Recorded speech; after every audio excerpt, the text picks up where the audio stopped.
Hello everyone, welcome to the HardReset channel, and today I'm going to show you how to customize the control center on the HUAWEI Nova 14 Pro.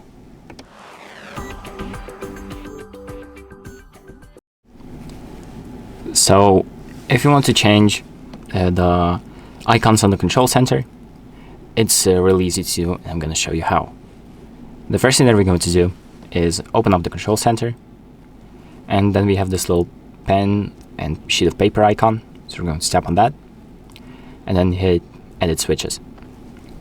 And here we have all of the options that we can add, and on the top we have all of the options that are already added.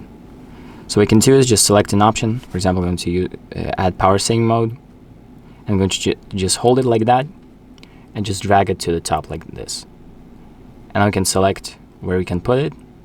So I'm going to put it somewhere right here. And we can also remove some stuff by also holding on the icon and then dragging it down to the slot right here. Also add do not disturb, like that.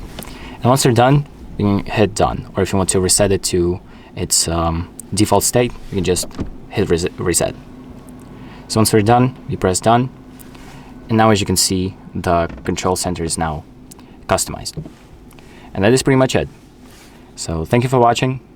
I hope this video helps you, and make sure to like and subscribe.